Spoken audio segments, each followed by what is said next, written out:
तो आज मैं आपको एक अनोखी रहस्यमय कहानी सुनाऊंगा। अगर आप चैनल पर नए हैं तो अभी सब्सक्राइब कर ले तथा कहानी पूरा देखें। अंत में एक अनोखा रहस्य छुपा है। धन्यवाद। तो सुनिए। कैलाश पर्वत के उत्तरी मैदानों में एक ऐसा स्थान था जहां केवल स्मृतिहीन हवा बहती थी। ये हवा इतनी शुद्ध थी कि जो कोई भी यहाँ खड़ा होता था वह क्षण भर के लिए अपने भूतकाल के कर्मों के फल और भविष्य की चिंताओं से मुक्त हो जाता था। इस स्थान को शिव ने कर्म अलिप्तता क्षेत्र कहा था।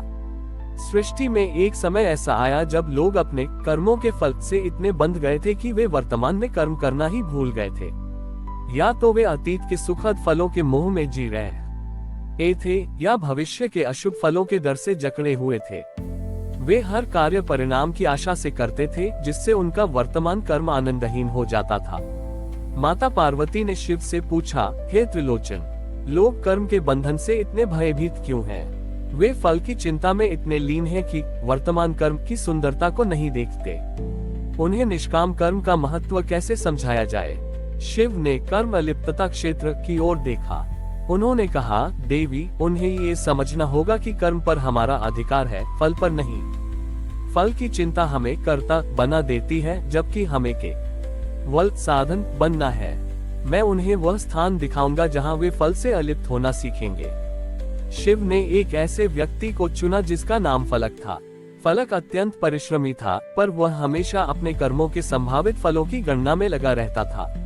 वह किसी भी कार्य को निष्काम भाव से नहीं कर पाता था, जिससे वह हमेशा तनावग्रस्त रहता था। शिव ने फलक को कैलाश पर बुलाया और उसे कर्म अलिप्तता क्षेत्र के पास जाने का आदेश दिया। फलक, शिव ने कहा, तुम इस क्षेत्र में जाओ और कोई एक कार्य करो। तुम्हें केवल कर्म करना है और फल के बारे में बिल्कुल नहीं सोचना है। फलक ने क्षेत्र में जाकर एक पौधा लगाने का निश्चय किया।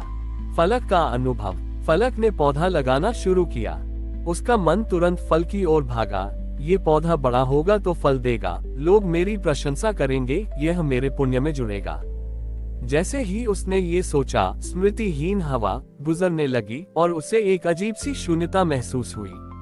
उसने खुद को याद दिलाया, मुझे फल के बारे में नहीं सोचना है, केवल कर्म करना है। वह पौधा लगाने में लीन हो गया। उसने मिट्टी को छुआ, बीज बोया, जल दिया। जैसे जैसे वह फल की चिंता को छोड़कर केवल कर्म की प्रक्रिया पर ध्यान केंद्रित करता गया, उसके भीतर एक गहरी शांति उतरती गई। उसने महसूस किया कि जब वह फल के बारे में नहीं सोच रहा था, तब भी कर्म हो रहा था, बल्कि कर्म और अधिक कुशलता से हो रहा था। उसने कर्म में पहली बार आनंद महसूस किया। वह कर्ता नहीं रहा, बल्कि कर्म का साक्षी बन गया। जब उसने पौधा लगा लिया, तो उसने न तो प्रशंसा की आशा की और न ही भविष्य के फल की। वह बस उस कर्म के क्षण की शांति में खड़ा रहा। वह शिव के पास लौटा। उसके चेहरे पर अब तनाव नहीं, बल्कि एक सहज मुस्कान थी। फलक ने कहा, हे महेश्वर, मैंने जाना कि फल की आशा केवल एक बोझ है। जब मैं फल की चिंता कर रहा था, तब मैं केवल भविष्य में जी रहा था। जब मैंने फल को त्याग दिया, तो मैंने वर्तमान में जीना शुरू कर दिया। कर्म स्वयं में एक पूर्ण इकाई है। उसे किसी भविष्य के फल की आवश्यकता नहीं है। शिव मुस्कुराए। उन्होंने फलक को एक नया नाम दिया, कर्मनिष्ठ। शिव ने आशीर्वाद दिया, यही कर्म अलिप्तता क्षेत्र का सत्य है, कर्मनिष्ठ। फल की चिंता छोड़ दो। तुम केवल साधन हो और साधन को केवल शुद्धता और समर्पण से कर्म करना चाहिए। निष्काम कर्म ही योग है। क्यों? कि यह तुम्हें फल के बंधन से मुक्त करके वर्तमान की पूर्णता से जोड़ता है। इस प्रकार शिव ने कर्म अलिप्तता क्षेत्र के माध्यम से संसार को ये सिखाया कि सच्ची मुक्ति भविष्य के फलों की गणना में नहीं, बल्कि वर्तमान के कर्म को पूर्ण समर्पण और निस्वार्थ भाव से जीने में है।